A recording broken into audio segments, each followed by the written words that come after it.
हरिशरणम जय गो माता जय गोपाल।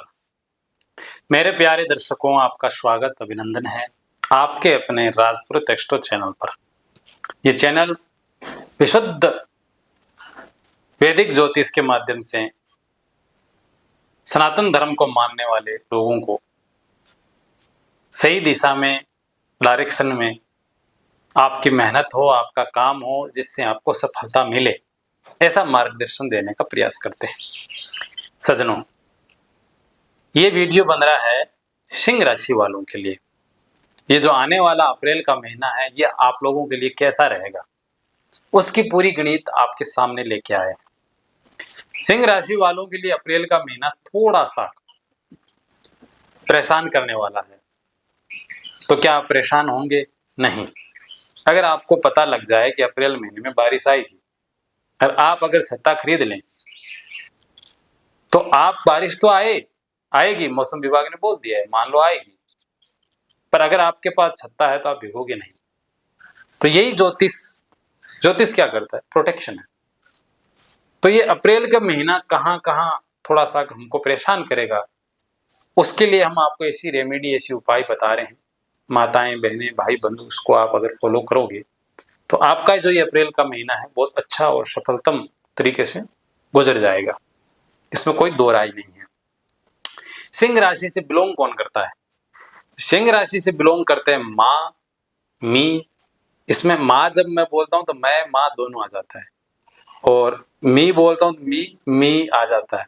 मुंह बोलता हूं मुंह भी आ जाता है। मई भी आ जाता है, और मऊ भी आ जाता है। ठीक है। उसके बाद में टा, टी, टू, टे, ये जो 9 अक्षर है, ये सिंह राशि से बिलोंग करते हैं। सिंह का जो स्वामी होता है वो होता है सूर्य नारायण, और सूर्य नारायण यहाँ अष्टम भाव में चला गया है। अष्टम का ना तो गोचर से, ना प्रिडिक्शन की पद्धति से भी गोचर अच्छा है। तो यहाँ एक तो करंट की चीजों से दूर रहना है, दूसरा अपने से सीनियर या सरकारी प्रपंचों में फंसने की आवश्यकता नहीं है, नहीं तो समस्या हो सकती है। सरकारी लोग परेशान कर सकते हैं, विशेष करके कानून के पचड़ों में पड़ना, पुलिस के हत्थे चढ़ जाना है, पुलिस से वाद विवाद में उलझ जाना, थाने मुकदमों में, तो वहां आपको परेशानी हो सकती है। सूर्य नारायण को अच्छा करना आपके लिए वैसे भी जरूरी है, क्योंकि सूर्य नारायण 14 अप्रैल तक यहाँ है, फिर जो है 15 मई तक जो है 9th हाउस में रहेंगे। तो ये 45 दिन सूर्य नारायण, क्योंकि आपकी राशि भी सिंह राशि है, उसका मालिक भी सूर्य है, तो ये 45 दिन का गोचर ठीक नहीं है। वैसे अपनी अपनी कुंडली में जो ग्रह जहां बैठे हैं उसके कैलकुलेशन, करंट टाइम के, ट्रांजिट के, जब दोनों की जब हम कैलकुलेशन देखते हैं तभी कोई परिणाम निकलता है, परंतु कॉमन जो प्रिडिक्शन है उसके अकॉर्डिंग ये 45 दिन सूर्य ठीक नहीं है। तो क्या करें? साथ साथ में प्रिडिक्शन बता रहा हूं। करना यह है कि आपको प्रतिदिन भगवान सूर्य नारायण को जड़ चढ़ाना है 45 दिन तक, ताकि इन सरकारी मुकदमे या अपने से सीनियर लोगों में, बॉस के साथ में, पिताजी के साथ में कैलकुलेशन अच्छी रहे, वाद विवाद न हो। और वाद विवाद कभी भी अच्छा नहीं होता है। सूर्य भगवान को अर्घ्य देना है, आपको तांबे के लोटे में देना है, जल डालना है, थोड़ा सा अक्षत डाल दें, थोड़ा कुमकुम डाल दें, थोड़ा सा मीठा गुड़ डाल दें। फिर आप प्रातःकाल सूर्य, जब भी आप नहाओ, वैसे तो मैं तो कहता हूँ अगर दोपहर में भी नहाए हो ना, तो भी ये चीज लेके आप दोपहर में ही अर्घ दे दो, जिधर सूर्य उधर अर्घ दे दो। वैसे भी सूर्य को 3 समय अर्घ दिया जाता है, मध्याह्न में भी दिया जाता है, सुबह शाम भी दिया जाता है, तो कोई वो बात नहीं। परंतु अरुणोदय होते समय, सूर्योदय के समय विशेष महिमा होती है। सज्जनों, अब चलते हैं हम, ये तो हमने आपको बता दिया। एक तो आंखों में दिक्कत हो सकती है, सूर्य कमजोर हो रहा है इसलिए। दूसरा, थाने मुकदमे, कचोरी, इसमें, और गाड़ी मोटरसाइकिल इत्यादि चलाते समय और करंट की चीजों से भी आपको सावधान रहने की आवश्यकता है, क्योंकि शनि की ढैया भी चल रही है ना। उसका आगे हम रेमेडी साथ में बताएंगे, शनि का क्या प्रभाव रहेगा। सूर्य के बाद में हम चल पड़ते हैं चंद्रमा का। चंद्रमा आपका 2nd हाउस में है, शुक्ल पक्ष के आसपास जा रहा है। चंद्रमा अच्छा है, परिवार कुटुंब के साथ इमोशनल रिश्ता रहेगा। परिवार में अगर कहीं प्रॉब्लम आई है तो वहां उनके साथ आप भाग भी लोगे, परिवार का लोग आपको परिवार का मेंबर समझ के इमोशनली सपोर्ट भी करेंगे। हाँ, आपका अच्छा गुण ये रहेगा कि आप जो है वाणी से मीठे रहेंगे, सरल रहेंगे, विनम्र रहेंगे, परिवार में सब लाड रखेंगे आपका। ये एक चीज अच्छी है। बहनों के, भुआओं के, माताओं के, मौसियों के आप चहीते रहेंगे इस अप्रैल महीने के अंदर। ये सिंह राशि वालों के लिए एक अच्छा संकेत है। चंद्रमा के बाद में हम चल पड़ते हैं मंगल की ओर। मंगल आपका मैरिज हाउस में बैठा है, राहु भी बैठा है, बुध भी बैठा है। यहाँ तो भाई पत्नी के साथ नहीं बनने वाली है। वैसे ये कैलकुलेशन काफी लंबे समय तक चलेगी, क्योंकि राहु बैठा है ना, शनि के घर में बैठा है, तो पत्नी के साथ तो ये साल भर रिश्ता थोड़ा ऊपर नीचे वाला ही चलने वाला है। परंतु साथ में जब मंगल चला गया है तो ये पत्नी को एग्रेसिव नेचर बना देता है। आपके पार्टनर के साथ रिलेशन, पार्टनर व्यापारिक भी हो सकता है, साझेदार भी हो जाता है। जो बड़े व्यापारों में 4-5 लोग मिलकर एक साथ व्यापार करते हैं, तो वहां साथी लोगों के साथ में अच्छा व्यवहार रख पाना थोड़ा मुश्किल हो जाता है, कोलैबोरेशन कर पाना। राहु साथ में है, तो मंगल यहाँ से चौथी दृष्टि कर्म भाव के ऊपर भी दे रहे हैं। जब पार्टनर के साथ में घर गृहस्थी की लाइफ में जब रिश्ते अच्छे नहीं होते हैं तो काम भी प्रभावित होता है, और उसकी सीधी दृष्टि जो है आपके सर के ऊपर भी है। अगर पत्नी के साथ में नहीं बन रही है तो ओबियस है, सर भी हेडेक में आएगा, टेंशन में आओगी, चिंता भी होगी। और 8वीं दृष्टि जो है परिवार भाव के ऊपर है। जब आप परेशान होगे तो परिवार भी परेशान होगा, इसमें कोई दिक्कत नहीं। इस प्रकार से मंगल हमारा यहाँ नेगेटिव जा रहा है। मंगल को अच्छा करने के लिए आपको अपनी बहन को, बुआ को, मौसी को, अगर वो घर पे आती है तो गुड़ की और गेहूं की कोई भी मिठाई बना के आप उनको जरूर खिलाएं अप्रैल महीने के अंदर। इससे उनका स्नेह, प्यार, आशीर्वाद आपका अप्रैल का महीना जो है अच्छा बना देगा।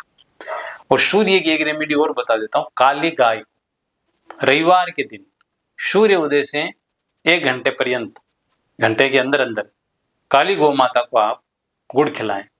ये होलिस्टीन जर्सी गाय नहीं होती है, काइंड योर इंफॉर्मेशन। गाय वही है जिसकी थुई हो और गल कंबल हो, नस्ल चाहे कोई भी हो, चाहे राठी हो, साहिवाल हो, गीर हो, अपनी देशी जो अपने जो क्षेत्र में है, कुकुंद, थुई और गलकंबल होनी चाहिए, बस एक ही शर्त है। उसी गाय की सेवा का फल मिलता है। बाकी ठीक है, जीव के नाते पूरा फल मिलता ही है, किसी भी जीव की सेवा करो, वो कोई प्रश्न नहीं है। सज्जनों, अब हम चलते हैं मंगल के बाद में बुध महाराज की ओर। तो बुध सप्तम हाउस का गोचर अच्छा होता है। जहां मंगल और राहु ने पत्नी को एग्रेसिव नेचर बनाया, फैमिली के साथ में गलत चीजें बताई, पर बुध वहां बैठ के ये कह रहा है कि आपकी पत्नी मुद्दों में या व्यवहारिक दृष्टिकोण से वो सही होगी, बस विचार मतभेद होने के कारण झगड़े होंगे, ऊंच नीच होगी। और आपके पार्टनर यहाँ आपको कमा के भी देंगे। विशेष करके जो लोग अकाउंटिंग क्षेत्र से जुड़े हुए हैं, शेयर मार्केट से जुड़े हुए हैं, बैंकिंग सिस्टम से जुड़े हुए हैं, ट्रेडिंग सिस्टम से जुड़े हुए हैं, ब्रोकरेजिंग सिस्टम से जुड़े हुए हैं, उन लोगों के, मीडिया क्षेत्र से जुड़े हुए हैं, प्रिंट मीडिया या इलेक्ट्रॉनिक मीडिया से जुड़े हुए हैं, जो कंसल्टेंसी का काम देते हैं, जो एस्ट्रोलॉजर हैं, ऐसे लोग जो हैं, उन लोगों के जो पार्टनर है वो सपोर्टिव होंगे। सज्जनों, बुध की सीधी दृष्टि आपके ऊपर भी है। कई बार आपको उनकी चीजें समझ में आएगी, परंतु राहु और इनकी दृष्टिकोण से कई बार समझ में भी नहीं आएगी। तो यहाँ ये मध्यम रिलेशन जो है आपका इस अप्रैल महीने के अंदर मुझे रहता हुआ नजर आ रहा है। सज्जनों, बुध वैसे अच्छा है, परंतु फिर भी बुध अच्छे रहने के रेमेडी बड़ी अटपटी है। परंतु ऐसा जगह जगह लाल किताब में आया है कि बुध सप्तम हाउस में हो, वो भी मंगल और राहु के साथ में हो, तो अपनी सालियों से दूरी बना के रखें, नहीं तो घर में कलेश का कारण वही होगी। चलो आगे बढ़ते हैं। बुध के बाद में बात करते हैं गुरुदेव की। गुरु जो आपकी कुंडली में 5th हाउस के और 8th हाउस के मालिक होकर के अर्निंग हाउस में बैठे हैं, गोचर सिद्धांत के अनुसार absolutely Guru is right place. But गुरु का यहाँ वेद हो गया है सूर्य और शनि से। इस कारण गुरु यहाँ अच्छा होते हुए भी जितना पॉजिटिव परिणाम आपको देना था उतना परिणाम नहीं दे पाएगा। परिणाम स्वरूप शिक्षा के क्षेत्र में विद्यार्थी लोभी जो है या शिक्षक लोभी है, वो चाहते हुए भी अप्रैल में अपने समय का सदुपयोग नहीं कर पाएंगे जितना करना चाहिए। तो ये एक चीज है।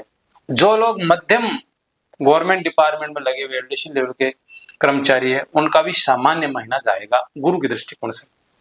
और 8th हाउस में तो सूर्य और शनि ने वैसे ही ग्रस रखा है, तो अनजान लोगों से बहुत ज्यादा सपोर्ट मिले पब्लिक से, इसकी कोई गारंटी नहीं है सजनों। गुरु की मैं रेमेडी बता देता हूं कि आपको पीपल को जल देना। वैसे भी वैशाख महीना भी शुरू हो रहा है, अप्रैल में लगभग वैशाख महीना भी रहेगा, तो अच्छी बात है। वैशाख महीने में हमारे यहाँ वैसे भी पीपल को जल देने की बड़ी पुण्य है, महिमा है, तो आप जल दीजिए और दीपक प्रज्वलित कीजिए गाय की घी से। गुरु आपका बहुत अच्छा हो जाएगा, अर्निंग धड़ाधड़ आएगी, क्योंकि गुरु जो है कोष का मालिक भी होता है ना। गोचर के अनुसार बहुत अच्छी जगह बैठे हैं। हाँ, विपरीत वेद हुआ है, परंतु उसका कोई ज्यादा इफेक्ट नहीं होगा अगर हम ये रेमेडी कर ले तो। चलो गुरु से आगे बढ़ते हैं शुक्र की ओर। बहुत अच्छा, 9th हाउस में गोचर कर रहे हैं, कर्म भाव के मालिक और तीसरा भाव क्या है? जुनून है, जोश है, मतलब एक कमिटमेंट है, ये बनी रहेगी आपकी। उसमें कारक आपकी पत्नी भी हो सकती है, क्योंकि पत्नी के कारक शुक्र भी होता है। शुक्र अच्छा गया है, परंतु आपकी कुंडली में शनि पत्नी का तात्कालिक कारक बन गया, नैसर्गिक कारक शुक्र है। और माता महिलाओं के लिए जो पति का कारक गुरु है, तो उसका विपरीत वेद हो गया है।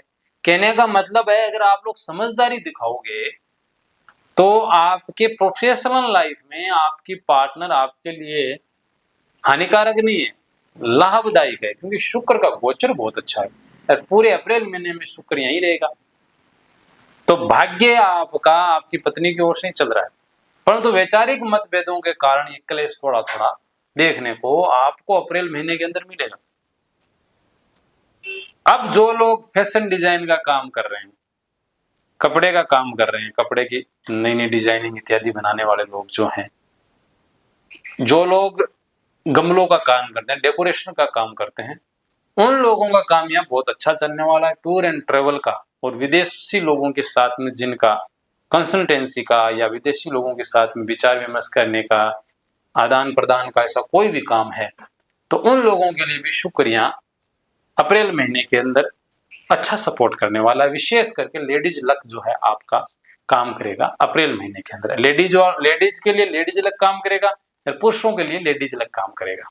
लेडीज के लिए लक जो है आदमी का काम नहीं करेगा, पुरुषों के लिए काम करेगा। लेडीज के लिए लेडीज का ही लक काम करेगा। ठीक है, शुक्र के बाद में चल पड़ते हैं शनि की ओर। शनि महाराज ढैया का प्रभाव लेके बैठे हैं और 6ठे भाव के और 7म भाव के मालिक भी हैं, और ढैया गुरु की राशि में पड़ रहे हैं, सूर्य के साथ में भी हो रहे हैं। तो यहाँ बेवजह किसी से शत्रुता लेने की जरूरत नहीं है। आपके कोई भी प्रतिस्पर्धी है तो विवेकपूर्ण विषयों को सुलझाएं। ज्यादा चीजों में अगर घुसोगे तो फिर उसका नुकसान, उसके साइड इफेक्ट आपको झेलने पड़ेंगे। पत्नी के साथ भी अगर बहुत ज्यादा आप रिश्तों को लेकर के तनाव पैदा करेंगे तो वो भी आपके लिए हानिकारक है। शनि की ढैया जो है थोड़ा थोड़ा परेशान करेगी, पारिवारिक माहौल में भी और आपकी कामकाजों में भी। उसका सही ढंग से शनि का प्रभाव रहे, नेगेटिव प्रभाव उसका खत्म हो जाए, उसके लिए आप कुछ रेमेडी फॉलो करें। एक तो आप शनिवार के दिन सूर्यास्त के समय, सूर्यास्त के जस्ट 15-20 मिनट बाद में पश्चिम अभिमुख होकर के ओम सम शनश्चराय नमः, एक तो ये एकाक्षरी मंत्र है। दूसरा, आप अगर तांत्रिक मंत्र जप करना चाहते हैं तो ओम प्राम प्रेम प्रोम स शनये नमः, इस मंत्र का भी जप कर सकते हैं। 3 माला करें आप रुद्राक्ष की माला से, और तिली के तेल का दीपक जला लें या काली सरसों के तेल का दीपक जलाएं। राई जो आजकल एक रायडा टाइप का आता है, उसके दीपक भी आप जला सकते हैं। तेल का दीपक होना चाहिए। और काली उड़द जो है आप शनिवार के दिन अपने ऊपर से 7 बार घुमा करके काली भैंस को खिला दीजिए, इससे भी शनि का प्रभाव काफी कम हो जाएगा। चलो शनि के बाद चल पड़ते हैं राहु की ओर। राहु पार्टनर भाव में है। भ्रम, कंफ्यूजन आपकी लाइफ पार्टनर के बीच में भी और व्यापारिक पार्टनर के बीच में भी और काम धंधों में भी कंफ्यूजन ठीक नहीं है। उसका सॉल्यूशन जो यही है कि भाई बहते हुए पानी में 1-2 सिक्के डालें आप लोहे के, इससे भ्रम और कंफ्यूजन जो है दूर होगा। ये लाल किताब की रेमेडी है। वैदिक ज्योतिष में सिर्फ मंत्रात्मक उपाय बताए गए, वो ज्यादा सटीक है, परंतु कोई करना नहीं चाहता ना, सबको सेकंडों में परिणाम चाहिए। तो ये ऐसी कुछ लाल किताब की रेमेडियां हैं, इनका प्रभाव सर्व समाज में देखने को मिलते हैं, तो वो हम लोग भी बताते हैं आपको। बाकी पूर्ण रूप से कोई भी समाधान चाहते हैं तो वैदिक पद्धति को फॉलो करना पड़ता है, उसके लिए पैसे भी लगते हैं। अगर पंडितों से नहीं करवाना तो खुद करो, तो उसमें भी हिम्मत लगती है। ऐसे तो होते नहीं, मंत्रों का जप करना पड़ता है, हवन करना पड़ता है, दशांश दान भी करना पड़ता है। वो आजकल कोई करना नहीं चाहता, सब लोग कहते हैं पंडितों की कमाई का जरिया है। कोई जरूरी नहीं, मत फॉलो करो, हम तो बता रहे हैं सिर्फ। सज्जनों, केतु आपकी कुंडली में बैठा है तो पेट में छोटी मोटी अड़चन रहे, कंफ्यूजन रहे विचारों को लेकर के, कभी कभी नास्तिकता आए, कभी कभी आस्तिकता आए, ये विचार जो है द्वंद बीच बीच में देखने को मिलेगा। वैसे तो पूरे साल भर ही, परंतु अप्रैल में भी ऐसा कुछ रहेगा। तो उसकी रेमेडी है कि काले कुत्ते को रोटी खिलाएं आप, थोड़ा सा काला तिल मिला करके, बाजरे की रोटी हो, गेहूं की रोटी हो, कोई भी। इससे केतु की चीजें जो है काफी कम हो जाएगी नेगेटिव रूप से। तो ये है सिंह राशि की अप्रैल महीने की सारे ग्रहों का प्रभाव और उसकी रेमेडी। आप फॉलो करके देखें, आपको परिणाम नजर आएंगे। अब मैं आपसे निवेदन करता हूं कि अगर आपके जीवन में लाइफ के किसी भी प्रकार की चीजों से लेकर के आप परेशान हैं और उनका अगर मार्गदर्शन चाहते हैं ज्योतिष के माध्यम से, तो आप अपनी कुंडली का विश्लेषण करवा करके ग्रहों की क्या दशा अंतरदशा, क्या योग महायोग बन रहे हैं, उसके अनुसार सटीक मंत्रात्मक उपाय, रत्नों के द्वारा उपाय, औषधीय उपाय कर करके आप उस समस्या से निकल सकते हैं। राजभर एक्स्ट्रो चैनल वैदिक ज्योतिष माध्यम से, विशुद्ध वैदिक ज्योतिष के माध्यम से, बिना किसी पाखंड के सर्व समाज को मार्गदर्शन देने का प्रयास कर रहा है। इस चैनल को आप लाइक भी करें, शेयर भी करें और सब्सक्राइब भी करें, ऐसी आप लोगों से प्रार्थना है। हरि शरणम, जय गौ माता, जय गोपाल।